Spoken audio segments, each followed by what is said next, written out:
down yet, but I said.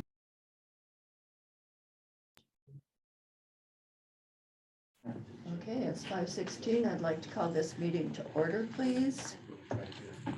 And does anyone here have any additions or deletions from the agenda? Onto the agenda? No? No? No? Okay.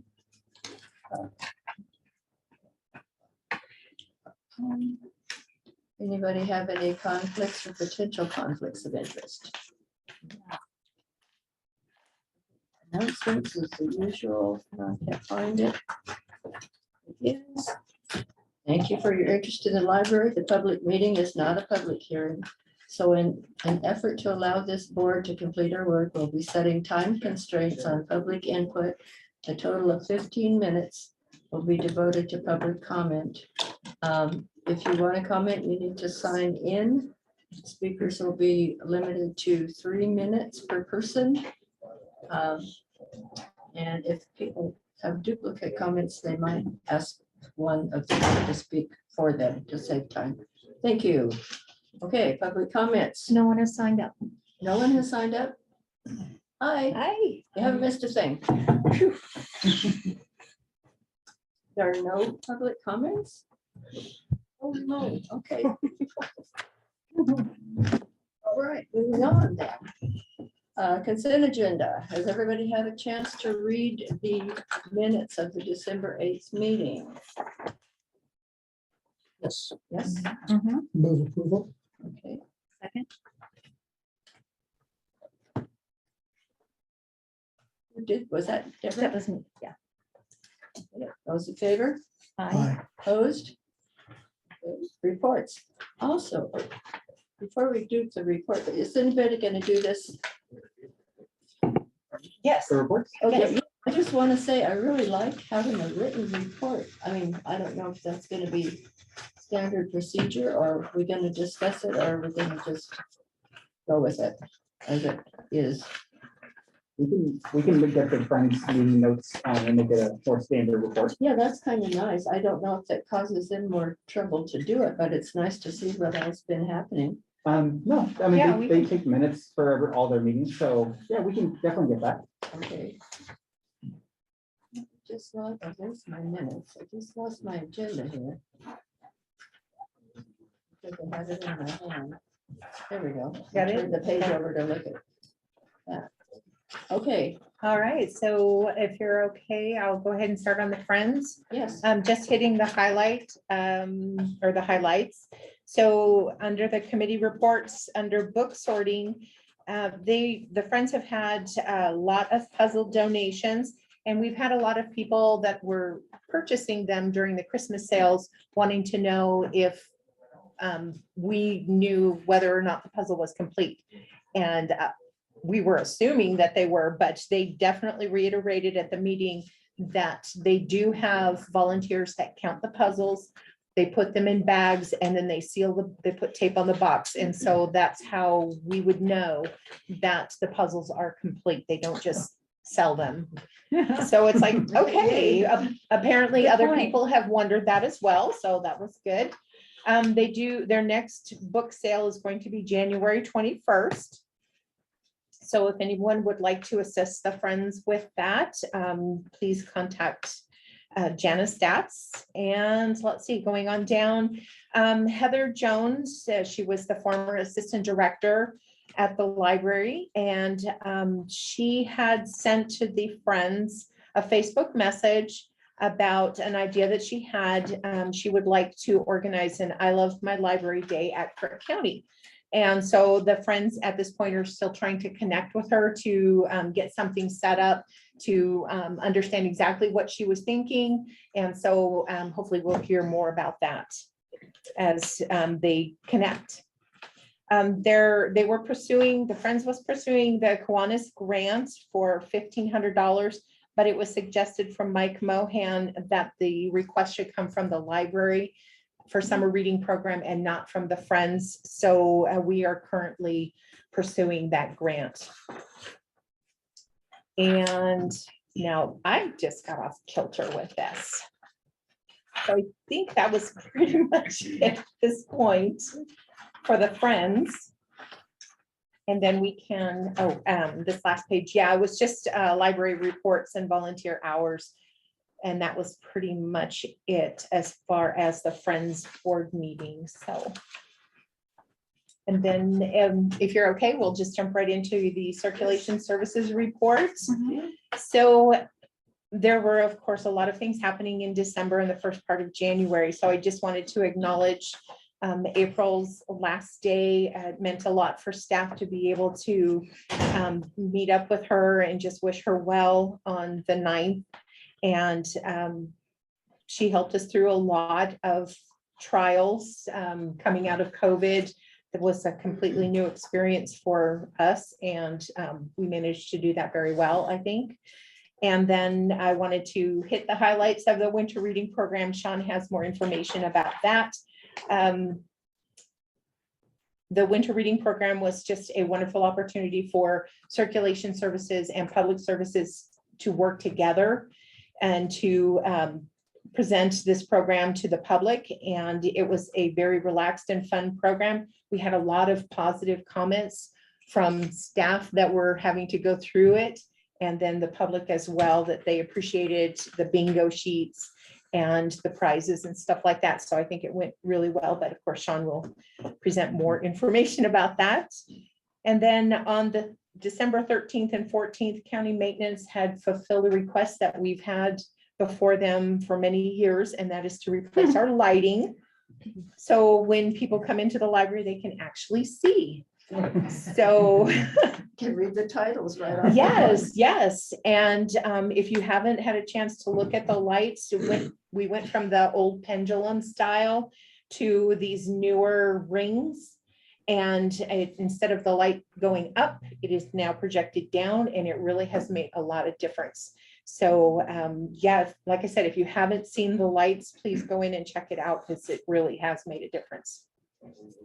And then I just wanted the board to be aware that DPL, of course, is having a lot of remodeling going on, and we're starting to see kind of the impact of that. So December 27th, the Redmond Library kind of closed off their inventory. And so what is going to happen, or what has happened, is when they closed off their inventory, it meant an increase in requests from our library as well as Jefferson and some of the other branches.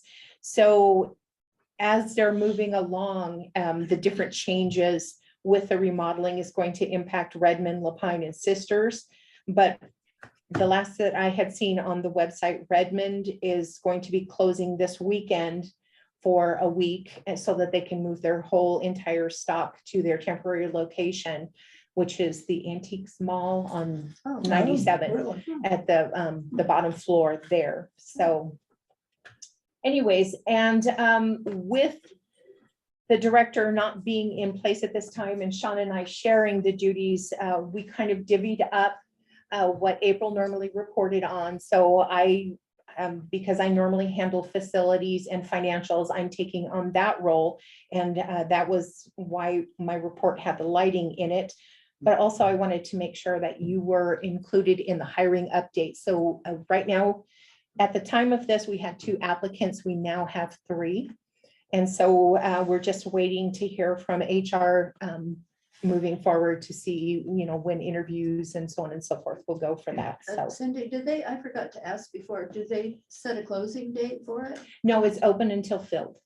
Oh, okay, so they'll just keep going on, okay. Yes, And so Cindy, what is the hiring process? Like, who decides on the final hire? there's a hiring team that has been set up that includes 4 people. So right now, the hiring team is HR, myself, Jerry Bremer, because he's our county liaison, and then Amy Albert, because she is in the legal department. Okay. So did anyone have any questions about the circulation report? Okay. You have names of the applicants, or that's not available yet? It's not available yet. All right, so like Cindy said, our reports are a little longer because we kind of divvied up. So for the public service report, I wanted to update the board on our progress on our strategic plan, which goes from 2019 to 2024. I'm not going to dive too much into it because it's a lot. It's 5 pages long. So just wanted to let you guys know that we are making progress. We have quite a few of our main, of the 5 initiatives, I'd say about 3 of them are done. Within those, we have little mini initiatives. Those are starting to get complete. Some of them are going to be, they're just ongoing. There's really no end. It's just something we are working towards.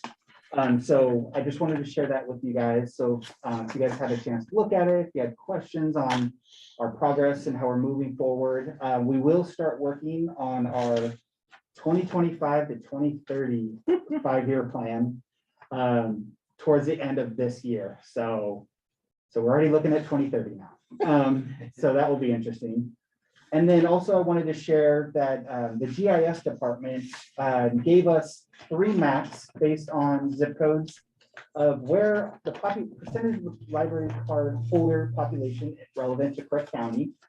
So you can see predominantly most of it's in Prineville, but this map has been useful, especially with the public service team, with figuring out where library cards are. And then the other 2 maps are library card distribution and then general population relative to Crook County. So that's kind of helped us see, the outlying communities, which is one of our initiatives that we want to reach out to, kind of showing, where a lot of our card holders are, kind of helping us kind of gauge on where to start putting our efforts towards. So I just that with you guys. And then like Cindy said, we had winter reading, which was great. We wrapped it up on January 3rd. This year we had 352 kids, teens, and adults participate. And that's compared to 291 from last year. So we went up, which was really nice. We did see an increase in adult participation, which was really fun to see. And winter reading's kind of like a mini summer reading. It's holiday time, it's busy, so participation obviously isn't as grand as summer, but it was nice to see that. We had 77 participants actually complete the winter reading program. It was only slightly up from last year, which was 75, but still having 77 people complete it which was awesome. One of the highlights that I was really happy with the team is that we actually had about 15 participants from the community of Blina join in. It took a little maneuvering. We had to, email them stuff, but it was great to see that they were actually able to participate in the winter reading program. And one of the grand prize winners was actually from Blina. So that was really cool to see that we're starting to get outside of Prineville and get to the outlying communities. So for programming, our youth services, it's going well. The book boxes are still extremely popular. We will be starting up Read to a Dog program. That should be starting up in February. We have this cute little, I believe it's a British English Bulldog. Oh, geez. And then April, we're going to be having the dinosaur exhibit come. And so we're working with the local schools to set up an exhibit so all the schools can come maybe see. I think we might host it at the Bowman Museum just for space wise. And then again, we're working with the Kalina School to see when we can get their kids out to come see it too. It's a really neat trial and exhibit from, I think it's Oregon's natural history. Oh. So we'll have that for a whole month. And then in March, we're starting ukulele classes. It's really nice. The kids love it. We found someone who's got 30 ukuleles laying around. Oh my God. So that will be great to see them learning that. Wow. And then for teen programs, Katie's still providing great programming for the teens. Her program numbers are going up. And her school participation is going up. I mean, she gets 40 to 50 kids on their lunch break joining in on when she goes out to the middle and high schools, which is awesome because teens are always it's a hard area. So she's introduced 2 new programs this month, and then she still has her regular snacks in the stacks. which is kind of a teen hangout. It used to be Teen Tuesday, now it's on Wednesday, so we had to find a new name for it. And then she's got an information literacy session for the School of Plina for their 4th through 8th grade. So she's going to be doing how to conduct research, how to use online resources to do academic research, which is really nice. That's one area that I really wanted her to expand, and Plina wanted some, so we'll be out there later this month. Adult programs, December was a little slow for the adult programs. I'm guessing holidays, weather, it's a busy time. But Amber is working. She's got a list of programs that she's going to be bringing out to the Riverside Apartment, which is our partnership with Cornerstone Communities. And the nice thing is Riverside Apartment is a senior 65 and older community. So that's one of the areas that we've been trying to reach, is how we can better serve the older population. And we were able to start getting programs out there. So that will start later this month. And then Amber is focusing on, especially for the months of January, February, she's going to be working on tech support and vocational training and vocational programs. And then she's got a couple of speakers lined up for February and March. So she's doing well. And then the last thing is, the last page of my report is, I made a policy review calendar for the library. We have a lot of policies, some policies don't get reviewed very often. So talking with Cindy, we're gonna start reviewing a lot of our policies just to make sure they're up to date. Some of these policies won't change. They don't need to be changed, but with how fast things move nowadays, we just want to make sure. So we're going to be kind of looking at our policies on a 3-year cycle, just to make sure they're up and relevant. So I just wanted to share that with you guys on the dates for the policy review calendar, more or less placeholders for us. Sometimes things get busy, but that's just wanted to share that with you guys. That we're going to be just taking a look at them and just making sure they're up to date. How's the board going to be involved? So when we do if we do change any policies, we have to bring them to you guys for approval. So, for example, gift and donation policy, if we read it and it looks fine, nothing changes, we can just let it be, or we can bring it to you guys for approval. It's up to you. Just let us know. We just wanted to just make sure they don't. Some of them haven't been reviewed since 2016, and I think that that's was 8 prudent. years ago. So, yeah. Well, question. Yes. Just to back up, are you? Yeah. What is a Cornerstone Community? So Cornerstone Community is an organization that works with Section 8 housing and low-income housing. And what they do is they provide services, programs, community events at particular housing developments that are Section 8. Oh, okay. So we're kind of using them as a way for us to get in there. Because a lot of times when you get like apartment complexes, there's no one in charge of the community room. Well, these Cornerstone is in charge of the community. And they already provide resources, but we can bring more. And so what they do is they reach out to local agencies, local community groups, libraries, and bring their resources in to offer them. So I think Ocho Crossing is one of them, Riverside. I'm drawing a blank. There's 4 of them in. Desert Gardens, are they part of Cornerstone? I don't know. I can't remember all 4 of them, but there's 4 around here. And then they also operate, I think 3 of them in Deschutes County, and a couple in Jefferson County. And Deschutes Public Library is working with them. And then we're one of our goals is, we can offer a weekly story time at these community centers. And this way, we're trying to reach a population that might not come to our story time, but we're coming to them. And that's one of the big things that we're trying to do is be more outward focused. And so especially, weather might be bad, we can come to them, we can bring our resources and stuff like that. Good, cool. One more comment. Sure, yeah. Looks like all the people that have library cards in Paulina live in the same little area. Did you notice that? Yes, I was looking at the What is map. that It's little really cluster? interesting. Yeah. I love looking at maps because you can tell so So much much. from a map. But yeah, it looks like, and granted, this isn't, you know, it's based on a zip code. See a little bit of it, and you can see like, you know, where Juniper Canyon is Yeah. and stuff, and, Cal Butte. so it's kind of a nice way of being like, okay, where are library cards in this county? Where do we go? You know, it's real easy to slip into just doing things locally in Prineville, but Crook County is so much bigger, so. Yeah, it is. It's been kind of our target, and we've been using it to where to focus some of our outreach that's beyond our regular borders. It's really good. I have a question. Yes, The winter reading program, you know, I've been trying to follow on social media and I'm just looking back now to see if I missed something. But like the last post about it said, you know, we'll be ending the program soon, turn in your prizes and then that's it.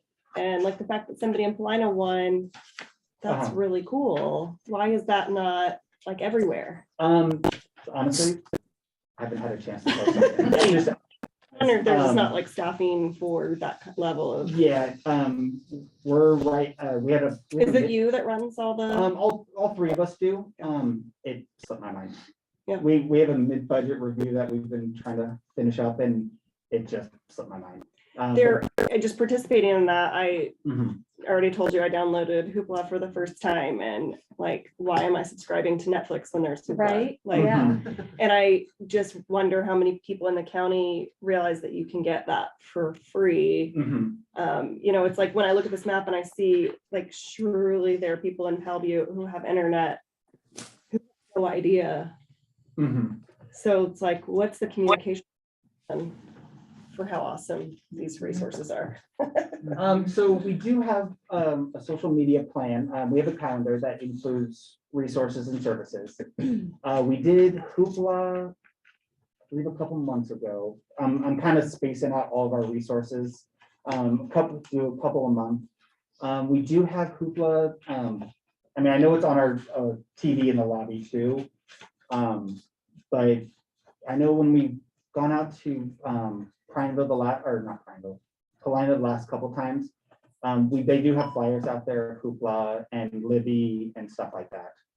So, but we can definitely make a more conscious effort to get it on social media too.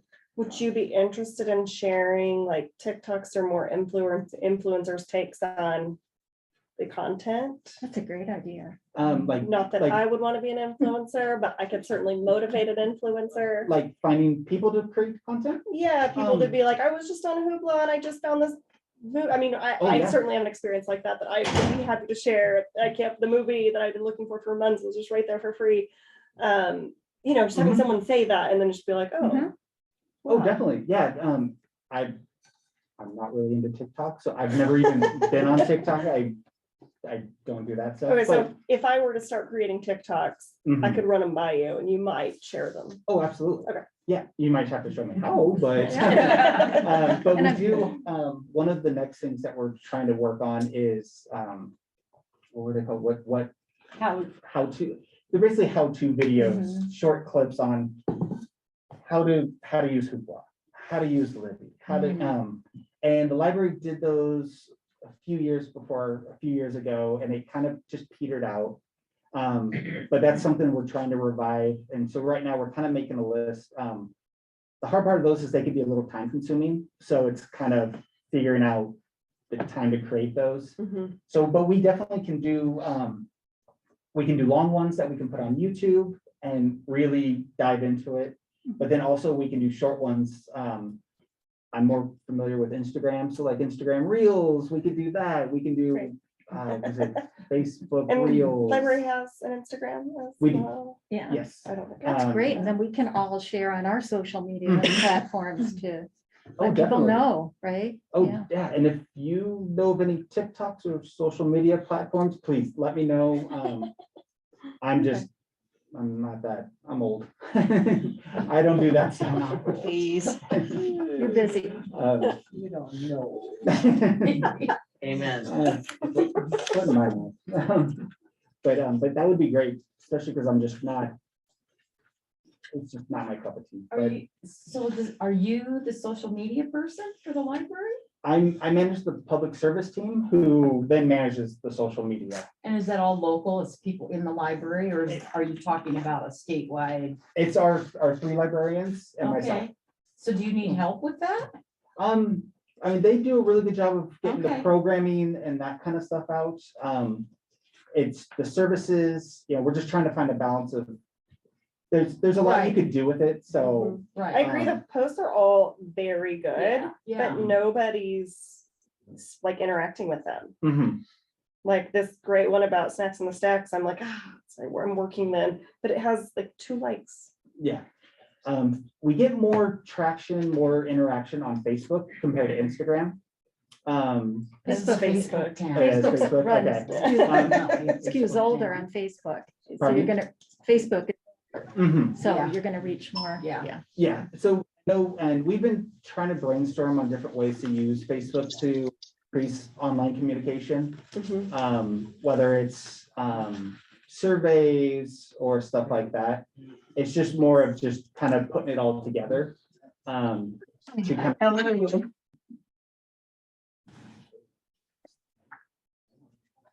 Excuse me. And so, I was just gonna say, I did it for the museum while I was working for them, and it, you have to just have faith. You just mhm, have to keep going, yeah, and eventually it'll start adding up, and you'll figure out what people respond to, mhm. you know all that, but I would offer my help if Oh, please. anybody needs Do you do it. TikToks? Yeah, Would you oh, yeah. identify yourself, please? Oh, I'm Roxanne Basie. Pleasure. And I turned in my application and checked to become a member of Friends. Just now, I put it in the wrong box though. So, We'll let them know. They'll Yeah. take care of it. And then you can do a how-to TikTok on how to turn in your application correctly. well, yes, oh, God, Well, you know what? That's a good idea. well, if you would like, send me an email and we can set up something. Because yeah, we Great. definitely I could use a volunteer to help with that. Oh, That would I be would love something. to. I would love to. Okay, perfect. Thank you. Yeah. I'll come Thank and you. see you and Yeah, we'll do one we'll do one together. together. Yeah, Great idea. okay. I don't even know how to write TikTok. TIK. Anybody else have anything? Yeah. No, public services, we're done? We're done. Okay, moving right along. Financials. So Sean was able to send these out to everyone, and we're still learning how to read them. So hopefully they made sense to you. Needs to tell us what comes in and what goes out. Pretty much where we're at. I mean, we've had the finance department just checking in with us, and so far we're running where we should be. So everything is looking pretty good as far as that goes. So percentage wise, this, everything is good. Yes. Got some whopping donations and contributions here. So yes, we've recently received a Mhm. couple of donations.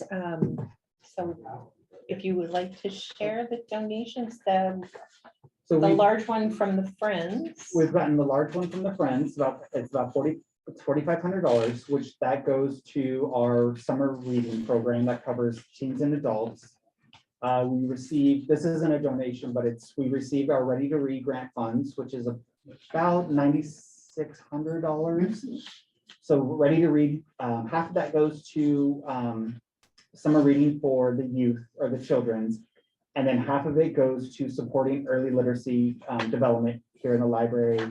Sports free book giveaways that we give out at outreach programs. One thing we're going to use this. So last year's Ready to Read grant, we were still putting them together, but they're boxes of early development toys that people can check out. So from, building blocks that are letters. One of them's a fishing game that picks up letters, picks up numbers. little things like that for the kids to start developing the early literacy skills.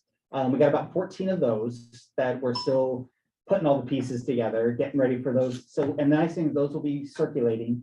So those can be checked out for 3 weeks. Going forward, I know our next Ready to Read grant, one of the big things that we want to do is social and emotional support backpacks. Has anyone ever seen one of What is those? it? So it's a backpack that comes with a couple books for the child, a play toy that's focused on early development, and then also a book for the adults that explains particular social development skills. So one will be like, for example, anger, sadness, happiness, sharing, joy, all those emotions that, you know, we take for granted that we understand, but for little ones, they're developing those. So it's kind of a backpack that if a parent can't, you know, come to the library, this is something they can take with them, take home and explore with their child. So that's one thing we're going to do with the Ready to Read grants, which would be, I've seen them at other libraries before. They're really popular. Plus it's kind of a nice thing because, you know, having those conversations with the child, you know, you can be in the comfort of your own home and you can have them for 3 weeks so you can explore them. So those will be coming down, they'll be complete by next year or well, this year. What is it called again? Emotional support, emotional and social development backpacks. Thanks. And then we've received a couple donations. We just received a couple donations. The Steel Union, who use our community room, donated $500, which was really nice. They just like using our community room, so they wanted to say thank you, and we got a check from them randomly. So yeah. And then we'll be applying for the Kiwanis grant, like Cindy mentioned, so usually the Friends of the Library in the past given us about $6,000 for summer reading for teens and adults. This year they gave us $4,500, so it's a little short. So that kind of, we had to tweak the budget a little bit. Well, the Kiwanis is offering a grant, so we were going to apply for that too, and that would balance out our normal summer reading budget. So that would be nice if that works out. If not, the team came up with a plan to still make summer reading a lot of fun with what we were given.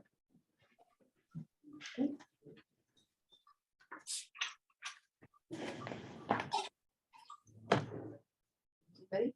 Questions on finances? No? No? Okay. Moving right along. Oh, continuing, did we do statistics? Statistics. Oh, duh. Okay, sorry. Statistics, Cindy, is that you still?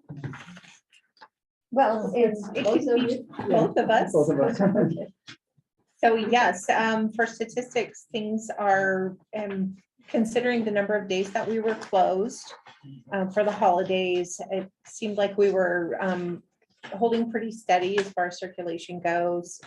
New patrons, they're still right where they normally are, if not a little bit higher than past Decembers. The laptops haven't been checking out quite as much, but I think when we get January statistics, we'll see that that has been an increase because we've got a patron coming in on a regular basis that prefers the laptops to the sit-down stations. So that's been good. So yeah, as far as the programs, Sean's already talked about that, but yeah. Yeah, programs, the numbers, you know, the holidays are always a tough time for programming. I mean, it's a busy time. So they are a little bit lower than normal. But we kind of know November, once Thanksgiving hits, it slows down a little bit. So, and also it's just, there's a lot going on. So coming January should be up more. I know Jen just held the story time yesterday. We had 36 kids at story time yesterday. So It was packed. Oh, that's good. it was packed. I know she just had Lego Day today, right before this, and there was a large group of kids. I didn't count how many. So I think now that the holidays have calmed down, and also the routine of going to school and stuff is back, we should see those numbers tick up as well. We also have a lot more newer programs that we started, so I anticipate those going back to normal, or if not.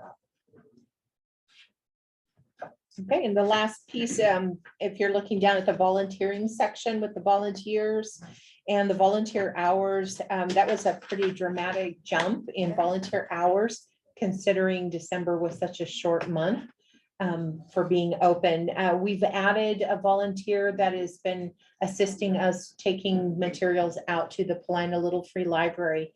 And so that has made a big difference in those hours as well. We have a wonderful crew of volunteers at this point, and Renee is doing a fantastic job of coordinating this program and moving it forward, so. And that was it. Questions? Good job. Thank Yeah. you. Okay, that's it on that. Okay, we're ready. 552. Okay, so I wanted to put on the agenda that we're officially affirming our board vote from December 8th, which means we're leaving everything basically as it is, as far as book shelving. And in the process of doing that, April had indicated there would be a program for new card holders. And it's in your packet. The draft of this information for parental control over juvenile card use. And we can explain what we Yes. did. On the last page of it is the little blurb. There it is. Whoops. Oh, So I think what you're looking for is the educational materials, the one that says draft, yeah, and that should be the one that you're Mhm. on. well, it is. The but I rest of was these are looking for the- examples. The very last. The little blurb that you're gonna have. Oh, gotcha. Oh, there it is. Yeah, it's on the very last page. Yeah, okay. This is gonna be in the new patron packets. Yes. Okay, so you wanna discuss this? Yes. Okay, So before Cindy dives in, that little square on the back, so this new packet that we created, it's about 10 pages long. So our thought was, instead of printing out, so we give out, we make a whole bunch of packets.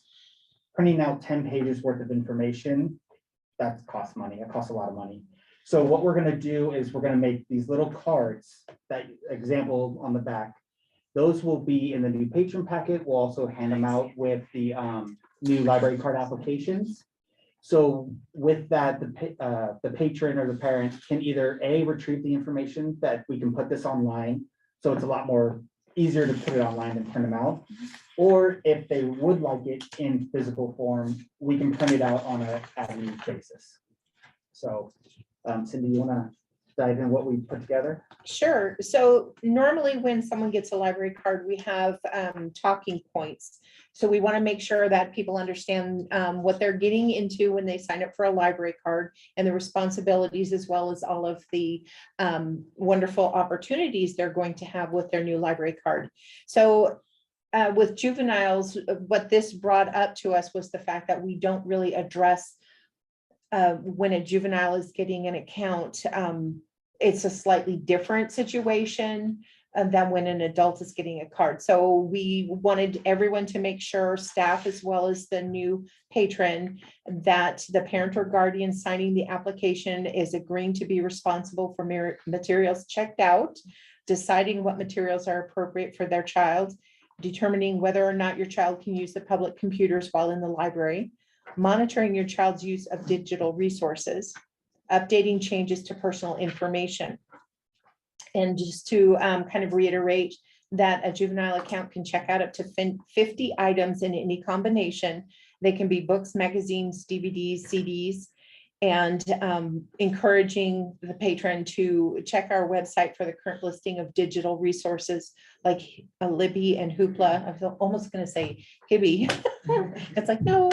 Let staff know if they would like a handout on parental control settings, and just also kind of reiterate that unfortunately, minors are not eligible to check out Explorer passes, which we have the Discovery passes to the High Desert Museum. And then in the summertime, we will have the Forest Service passes. Unfortunately, they're also ineligible to check out tech kits and library of things. And that was just because of the cost of the items. We needed the parents to be the one financially responsible for those items. Cindy, what is juvenile age? What is the, So 17 and older is an adult, so Okay. 16 and to okay. thank you. preschool Okay. would be a juvenile account. So yeah, it's between the adults having 100 checkouts and the juvenile having 50. Mhm. That's an awful lot of materials. And, you know, it's great that they have the ability to pull materials from Deschutes and Jefferson too. So it's just been a wonderful, I mean, when I started at the library, checkouts were limited to 10. Mhm. And where we're at now is just amazing. And what age do you need to be to get a library card? You can be any age if you come in with your parent or legal guardian. So we wanted to make sure that we included the talking points for staff training, as well as just the general information for all of you, so that everyone is aware that juvenile accounts are different than the adult accounts on many levels. So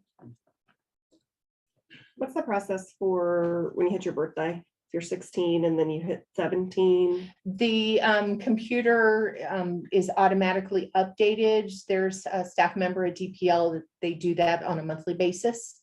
So even though the guardian's information is still listed, it's based on the birth date, so it would automatically switch over that loan limit. So everything's automated.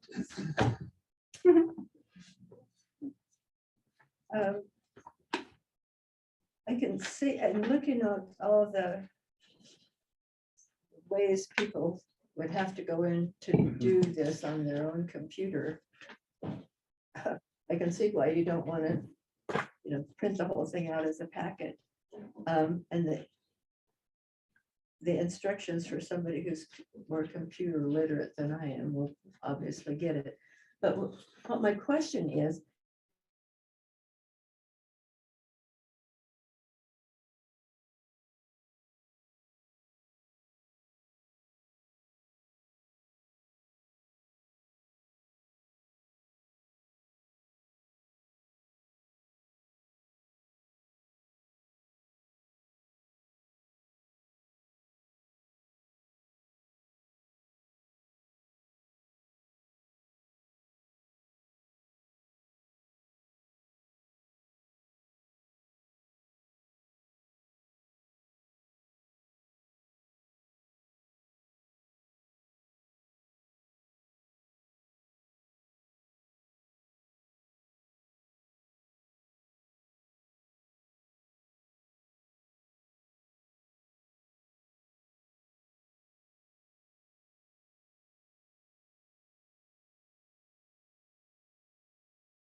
Similar to Sorry, they this. crashed. No, Sorry. so we don't do library card applications at schools. Okay. So when Katie goes to the schools, it's just programming. But I remember April saying that they went in, and I know like my kids have come home with The library the card library drive. So- card. Mhm. So when we would do Yeah. something like that, the slip, the example would be attached to the library card. So when the child needs to get the parent's signature, They the parent would see that this is how you can either monitor your child's library account, how to limit the online resources, how to put I think it's called kid mode on. So it will be attached to those.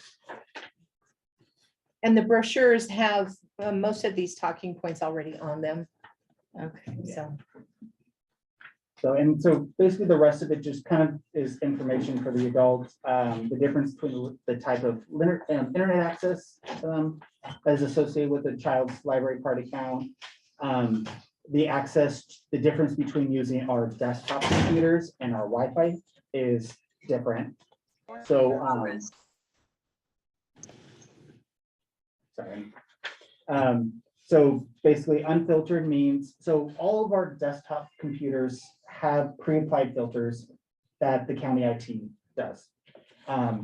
Doesn't catch everything, but it catches a lot of the bad stuff. You know, it is still the internet, which is the Wild West. But so they all already have those. So unlimited or unfiltered is just open access to the internet. Filtered is access to the internet, but that applies to, so if a child has a library card at Crook County, that library card can still use the internet at DPL, Deschutes, or Jefferson. What that does is that applies our filters over there. And then no access basically means that library card number won't unlock any computers at all.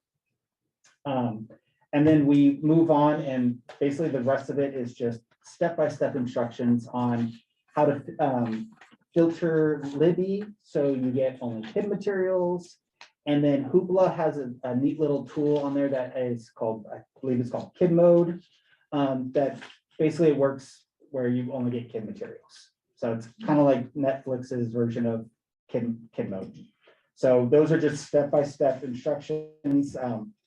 We try to make the pictures as big as possible. Those, I mean, I can probably tweak them a little bit, but this was just more of a draft. So we'll clean it up and make it look a little bit nicer. But we just wanted to kind of show you guys where we were going with it. Any questions about this? Comments, questions? Good job. Yeah, is that a typo? Um, Or is that real? That's real. HAPL? Okay, yeah. just wanted to know. I think it's, I think this sounds good, and as long as we can, when you get it in your final draft, Mhm. then we will officially acknowledge it. And it's good to know that it can, how it's gonna work. Mhm. Yeah, we're just trying to find a nice, easy way of not having to print out a 10-page Yeah. document Yeah, all right. 100 times. Yeah. So, And then advertise the heck out of it, so everybody Yes. knows. Mhm. That's important too. Good. Anybody else have any questions? Yeah. New business. Oh, let's do the closure dates first. Did everybody get the email from Sean who had to? Okay, and I didn't hear back, so I just assumed that everybody thought it was an okay thing, because he had to get it into the county court for adoption. So do we need official action on that to approve the yes. standard county holiday closures and the additional closures, which is Friday, the 21st, for all staff to attend the OLA conference in Bend, Monday, October 9th, for a staff in-service day, and Saturday, November 11th, for Veterans Holidays, as it falls on a Saturday, or addition to the standard county closures. Is there a motion? So moved. Second. Who said second? Me. Okay, all those in favor? Aye. Aye. Unanimous? When we're done, I do have one point of order. Okay. Do you want to do it now? So a year ago, we had never had a public member attend one of our meetings.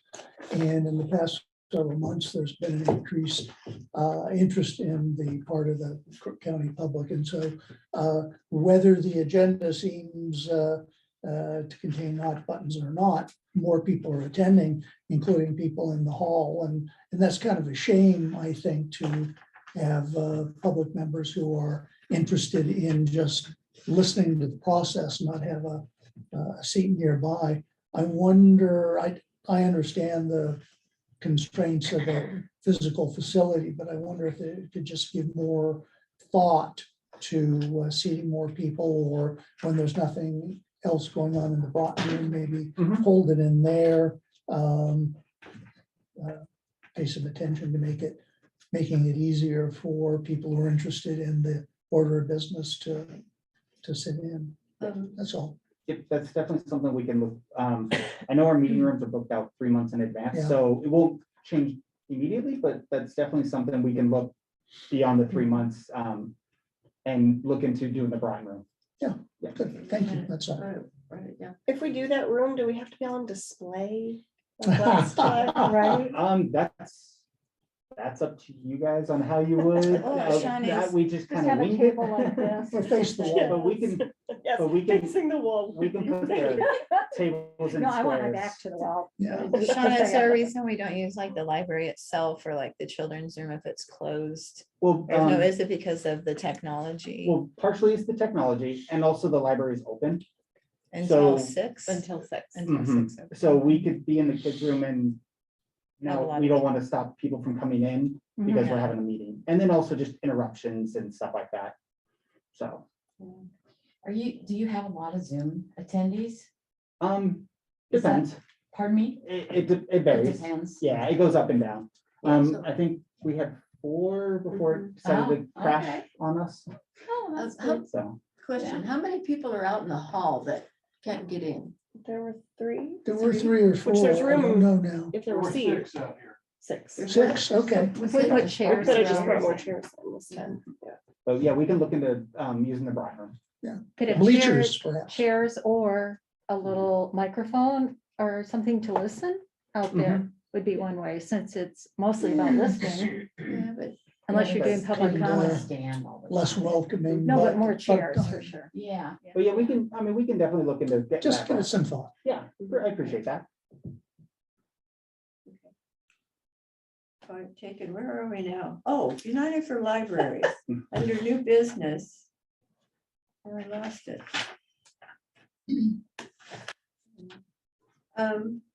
So apparently the ALA, an affiliate of the ALA, which is called United for Libraries, is interested in having, the ALA affiliate for trustees, friends, and foundations is looking to talk to some libraries where boards have been supportive of intellectual freedom in the face of community opposition. So if the board is interested, I guess we need to decide if we want to do that. And I'm not exactly sure if they want to come do a presentation for us, or if they want us to talk to them. I'm not sure. Do you- I was under the impression it was a survey, just to ask the board some specific Oh, to do a sur- questions. Oh, okay. Oh, yeah. It's a That was survey. my understanding. All right. Yeah. Try my. All right, a survey. So do you think that's a good thing? Absolutely. Yes?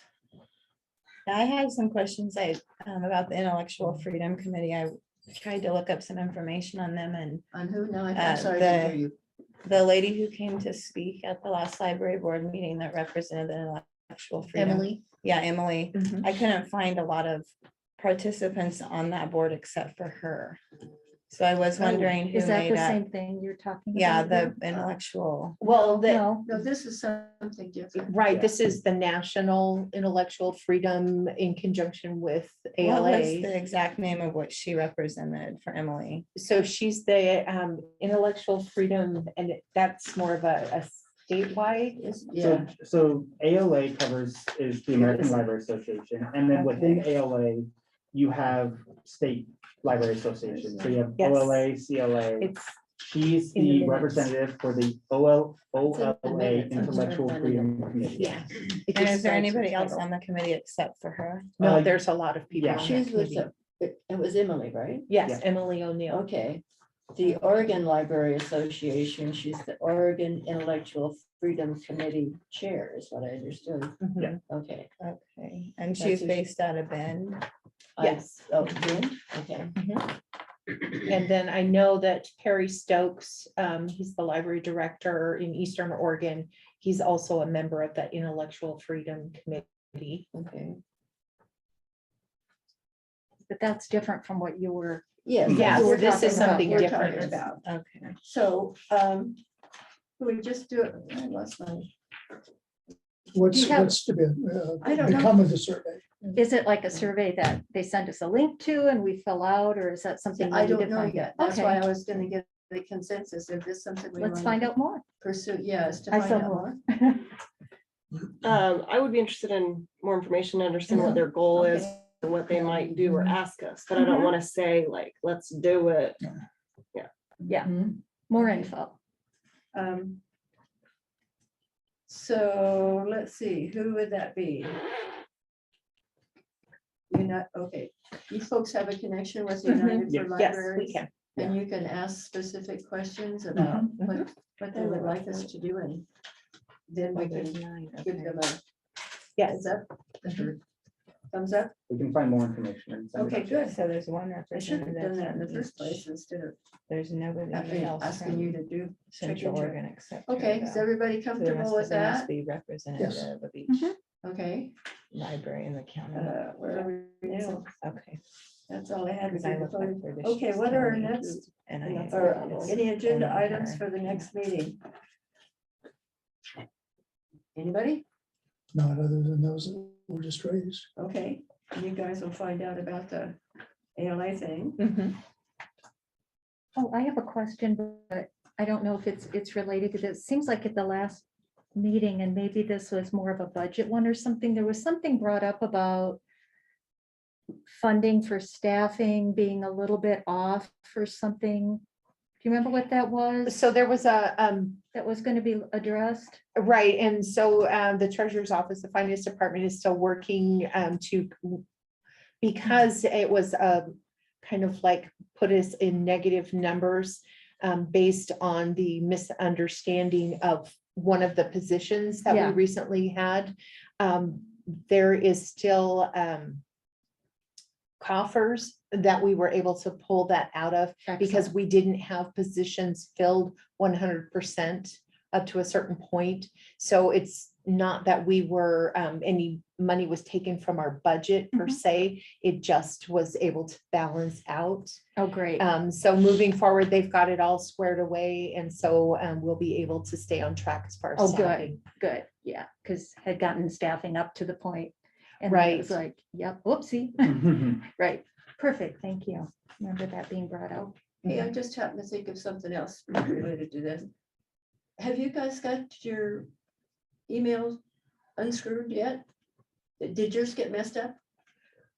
Are you talking about the transition from .org to .gov? Transition, yeah. Yes, yes, so the county transitioned from, Unscrewed. I'm like, Yeah. That's a technical Well, term. it was. Yeah, my mail gets returned. Yeah. I'm going, what? Yeah, right. So, the county switched from, .org to .gov. Oh, good. And in the process of them switching it over, there was glitches. Of course. Basically, and so, we were having issues sending emails out and stuff, but the county finally figured it out, and so, yeah, we're getting emails, we're able to send emails out, Okay, So- community development said they're actually using both emails still. Are you And- guys too? that's the same with us too, so, right now our email is, sbriscoe@crooklib.org.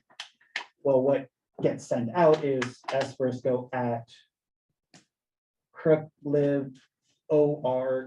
sbriscoe@crooklib.or.gov.